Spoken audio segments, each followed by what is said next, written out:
Hi, Penny. So good to have you here for the third, well, our second actually, if we do by the numbers, progressive soul dialogue. Yeah. I want to talk to you today about intuition, or some call it gut feeling. And I want to talk about how we learn to listen to ourselves and what our mind and body are telling us. Well, actually, not mind, perhaps soul would be a better choice Mm. of words. So let's get going. Okay. Well, so as usual, all these small sort of questions are bigger kinds of answers. But trying to boil it down, especially if there's anyone listening that's a bit new to all of this sort of thing or on their embarking on their spiritual journey to understand things. Um, Intuition, or what people call intuition, comes with a lot of different names, like you just mentioned, gut instinct. I mean, I worked in a corporate world with a lot of men, and they would always say, "My gut tells me," and I'd be thinking, "Yeah, that's your intuition." So we've got the lady word and the masculine word, so or the feminine and the masculine there. But there's also mother's intuition. There's, I feel it in my waters. There's, oh, I can just feel something. I'm not sure what it is, but I just know. And so there's lots of different types of catchphrases and terminologies that we all have for instinct and intuition. And I think that in a nutshell, everybody on the planet has a intuitive ability, which is psychic. So ultimately, intuition is a psychic ability, gut instinct is a psychic ability, and in spiritual terms, intuition and gut instinct is clairsentience, and that's just the French fancy word for clear feeling. And your solar plexus are just above your gut, so to speak. So are they all coincidences, or is there something more to it? Anyway, that's the history lesson over. And I think that everybody has a natural intuitive ability or psychic ability, but it depends on how naturally inherent it is in you. So, definitely, there are some people that have this ability naturally stronger than others. A lot of children, you might notice, tend to be very intuitive, and they go by how they feel, they go by their interaction when they meet people. So if you can think back to when you were a child and you couldn't verbally express yourself, you might look at somebody and think, I don't like them, and I'm not, and your parents would say hello, say hello, and you would be thinking, I'm not saying hello to that person. you know and so I think that it shows itself in children who it's there naturally. And I think as we grow up, we're taught to be more mentally focused. We're taught to interact with our feelings on a different level. So it's more mood based. So if we're tired, we cry and we get upset, probably as adults as well as children. So we're kind of taught to interact with our feelings more on a mental, emotional level. And so we start to move away from that natural intuitive ability. But as I say, some people are more naturally intuitive, so it doesn't necessarily go away, but it may be dormant, or it may sort of subside, or we tend to ignore it. We train ourselves to ignore those intuitive instincts. And sometimes with people where it's a strong intuitive ability, it tends to bubble up or resurface in the teenage years. And it's usually when we're going through those changes as a teenager, those hormonal changes. So there can be a lot going on, and it can connect in with our intuitive abilities also bubbling up. And sometimes when people have something quite dramatic happen in their life, like a near death experience, or they have even just a serious car accident, or any other kind of traumatic experiences, they this can rise up that intuitive ability as well, and it's usually the soul wanting to remind you that there's more to you than just your physical mental self. And so a lot of people tend to seek out answers once these things happen in their life, and they may go to different religions, they may go searching for answers, they may go to a medium or a psychic. They, you know, they could, there's lots of different ways, but one way or another, the soul, that intuition, um, tries to guide them, tries to lead them to seek out their truth. And I think that's quite an important phrase right there, to seek out their truth, to seek out your truth, because there's lots of different paths. And I read a book by J.J. Morse called Practical Occultism. It was written in the late 1800s, but it's still relevant today. And one of the sentences in there was, "There is no royal road." And the sort of bigger meaning around that in the book is that um, it really doesn't matter what path you take. It's your path. It's not somebody else's path, and that path is right for you at that time, until such a time as you decide to change direction. So it doesn't matter how privileged you are, what kind of a background you come from, whether it be privileged or filled with love or not. At the end of the day, your path is your path, and there's no royal road to seeking your spiritual truth or your truth in life. So it's the same with exploring your spirituality and your intuitive ability, whether it is small or great inside you, and perhaps whether it leads you to discover that actually you have more than just an intuitive ability, and there's perhaps a mediumistic ability.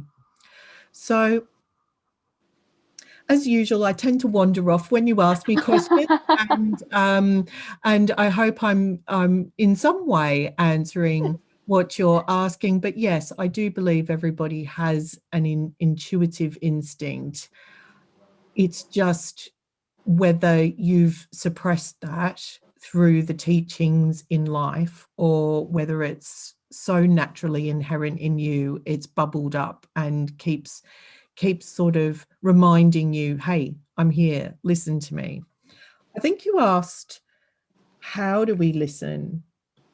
And I think a good example is, for example, if you go into a house, you're looking to rent a house or buy a house or something like that, you might walk in and it might be a brand new build. It might, nobody might have lived there at all. So it's all very new. It might, the layout might be perfect. It might tick all the boxes you're looking for. You might walk around and say, yep, this ticks all the boxes of all the things I'm looking for. The location's fantastic, but there's just something I don't like about it and I can't quite put my finger on it. That's your intuition. And that's your gut instinct. So go with it. Usually there's a reason, and sometimes you won't always know what the reason is until things play out. Another one is when you meet people on a psychological level. You know, you're told when you go for job interviews, people make their mind up in the first 3 seconds and all that wonderful type of stuff. So it's not just about the visual presentation. We have that intuitive instinct, and a lot of that 3 second in approach or decision making is based on that intuitive level, how that and how the energies are when they connect. So, and this goes back to the previous episode where we talked about vibration and energy, and so that's what it is. It connects. The intuition is working on vibration and energy. Wow, Penny, lots to unpack here. And again, you've done it. You've answered like five of my questions in just one. So let's try and like I take might it be one at a psychic. time. Yes, you might. Um, so obviously there's like a lot of vocabulary around this, and there's like many different names for the same thing, as you mentioned in the beginning. And there are some people accepting of a certain terminology and some of others. But I want to talk to you about how we in adulthood we lose this connection to ourselves. Mm, And my question would be, how can we get it back? And then, as a subset question to this one, would be mother's intuition, because mothers are adults too, but somehow they have this like they manage to um, get those feelings back, so they can be protect their offsprings and everything. So, mm. could you dig a bit deeper into these two, please? Okay, so I think as adults, how do we generally get back in tune with that intuition or with ourselves and what have you? I think really you have to find what works for you. So meditation can be good. Some people find meditation hard, but I think there's a couple of things to remember. One is, if you think meditation is having no thoughts at all, then you're approaching it in the wrong way. Meditation is about slowing down your overactive mind and slowing down that thought process. So, by taking that time to sit and focus on your breath, play a little gentle music or a guided meditation. I mean, the internet's filled with stuff out there. Even white noise helps some people. So just finding what works for you. And remember, music and white noise and all those sorts of things are energy, they're vibrations, and it's just finding what harmonizes with you and within you that helps slow down those thoughts. And that then creates a little space and a little peace within. And when you start to slow down that overactive left brain and just let the right brain play, get imaginative, or even just not having to engage in the chatter of the mind, we start to feel more at peace, and we start to feel that balance coming between mind, body, soul. And then we can start to hear, if you like, or feel and tap into our natural intuitive abilities. So, and it can be really good to also, if you've got a problem, or sometimes just taking that bit of time out can help you problem solve. Like, you can just feel the answer come to you. So you start to harmonize the different aspects of who you are. And it can also be quite a healing thing, obviously, because if you sort of slow down all those runaway thoughts, and I don't know if you've ever paid attention to your own inner dialogue, but usually we're our worst critics. All of us, we're our own worst critics. We can be quite negative in that internal dialogue. Um, and so by taking a bit of time out, we can slow down that and turn it around into more positive affirmations and thoughts and positive actions from that. If sitting down, meditating isn't your bag, try going for walks. Try just getting out into nature and just, you know, Sometimes going for walks really slows down your mind and allows you to just get that peace within as well. Same sort of effect. So that's my sort of what my tip 101 for how do you start to get more in tune with that intuition and also start to listen to it. A lot of us, you know, perhaps you meet someone, a work colleague, a friend's friend, you know, you go on a date from a, although at the moment with lockdown you might not be doing those sorts of things.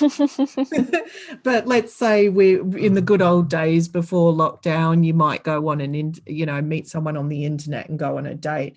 And, you know, there might be something that just sort of tells you, well, you know, they look nice, they sound nice, but there's just something I can't put my finger on. And, you know, we tend to be optimistic and want to ignore that like feeling of there's something I can't put my finger on. We tend to push that aside.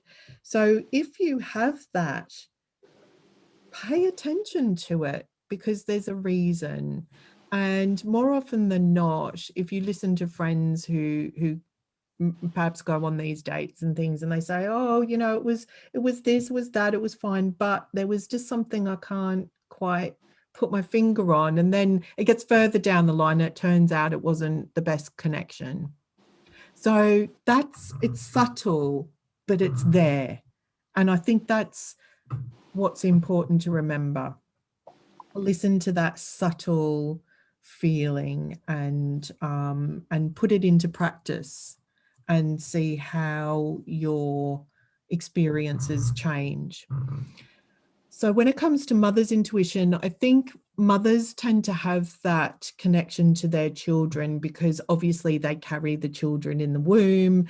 And so there's that energetic connection through that whole birth process. And the poor fathers don't have that.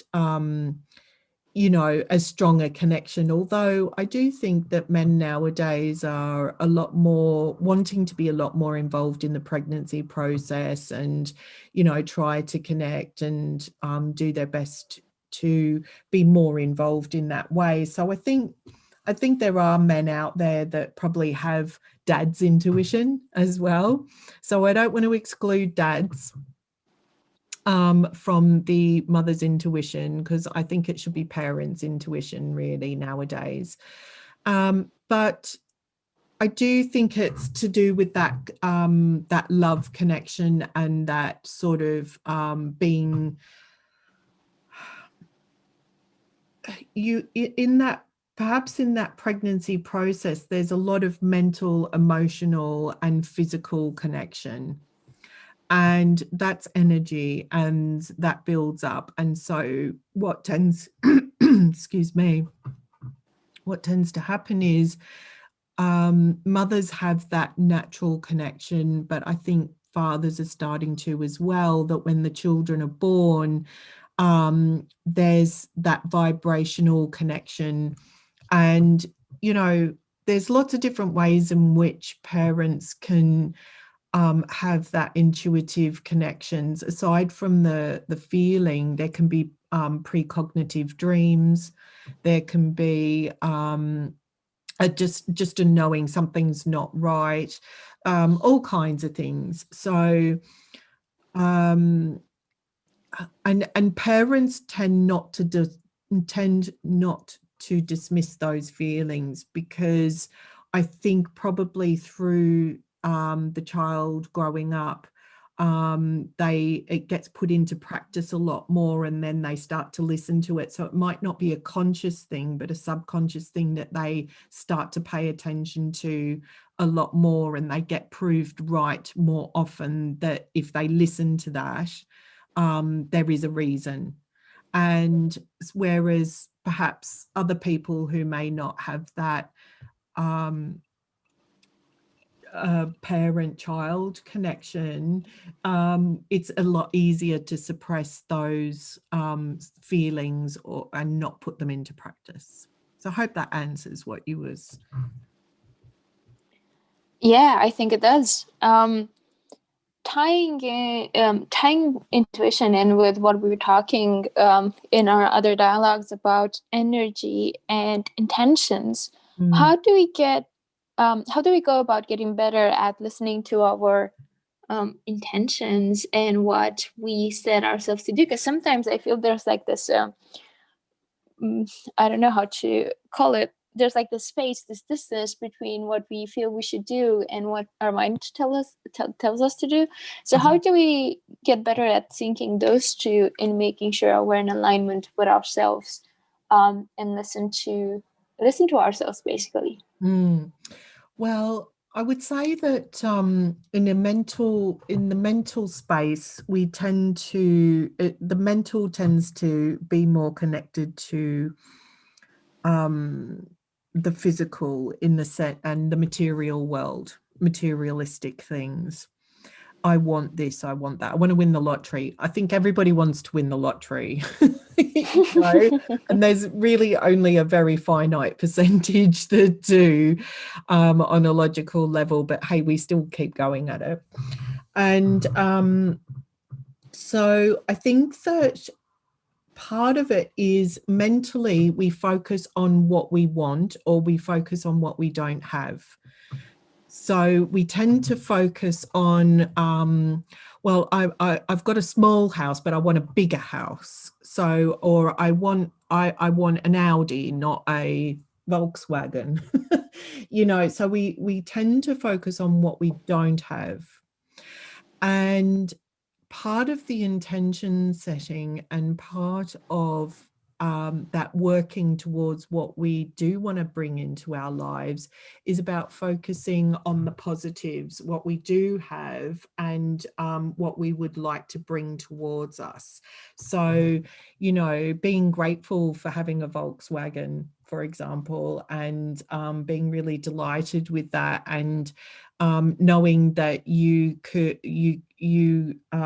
would like to aspire to the Audi, for example. So how are you going to do that is to bring more work towards you, or which brings you more money, which then allows you to afford the Audi.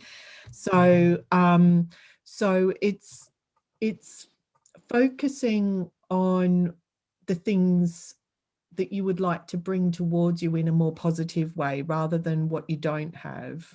Focus on what you would like to bring towards you. But I think as well, people tend to focus on the material side of things. And I have used an example of a materialistic item like a car. I think the most successful results I've found is when it has been focusing on a a greater good is the way I want to put it.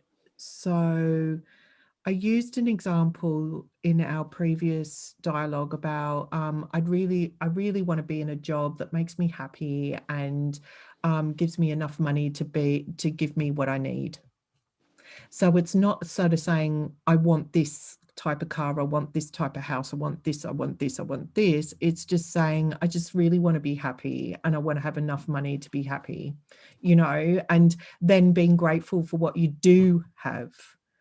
There's a lot of people that don't have a house, that don't have a car, that can't afford meals. So, hey, let's just be really happy with all the things we do have, as simple as they may be. Yes, indeed. So what if we do all that, um, and it goes wrong? What do we do? Can it go wrong? Is there like a worst case scenario and a correction of the course if things don't turn out? If we basically set our intentions wrong, right? Because we were talking the other day about this the huge weight that words carry, and sometimes we might not know how to use them properly. Mhm. So, what if we mess up? What then? Well, you know, every day life brings a lesson to us, right? And, you know, there's a saying, you learn something new every day, which is pretty true. But every day you have a life lesson, you know, whether it's something repeated or something new or different in some way. And so, look, I would say that if I don't think it can go wrong unless it's, as you've just said, look at the words that you're using. Look, are you focusing on materialistic things, and are you focusing on what you don't have? Because if you are, then you're always going to be in the negative, and you're not going to bring towards you ultimately what you want. So I talked yesterday about contemplation, and that being a really important process. And through that contemplation, you can probably boil down what you really need and the right kind of words to put into that manifestation, into that intention, into using your intuition, you know. So my intuition led me to sort of look more into the energy of the moon phases, and the energy of words, the way in which I construct those words. So, you know, I don't think life and these sorts of things are a one size fits all, because we are all unique and we have to find what works for us. You know, there are things people talk about and use vision boards a lot nowadays. Like that's sort of an acceptable thing to do for people who don't believe in spiritual stuff, but it's just a different way of manifesting, a different way of setting your intentions, a different way. It's a visual way to but vision boards do tend to focus on materialistic items. So maybe there are some people out there that don't focus on materialistic items in their vision boards, but I would ask everybody out there that has a vision board to look at it and see how many items on there, or how many things are materialistic and how many are about a greater good. Whew, that's gonna be an interesting exercise. Okay, let's end on a positive note.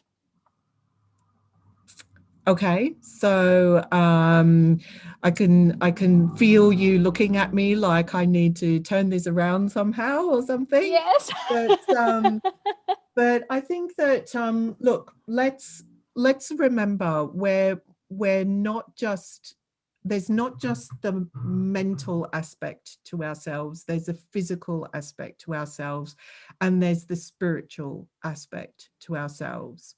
And whatever spirituality works for you, that's wonderful. And I wish you all the success with that journey. And but let's remember, in our spiritual aspect, it's an unfolding process. And usually spirituality asks us to look within. It asks us to look at how we can be better souls, better people.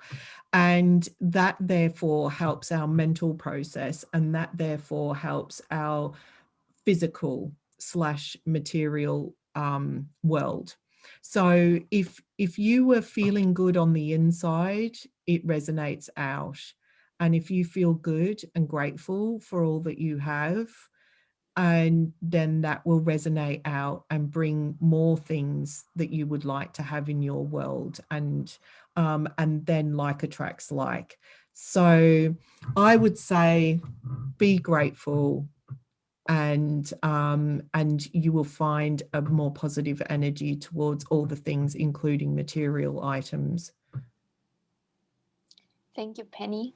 And thank you, folks, for listening. That's all from us today. Have a good one.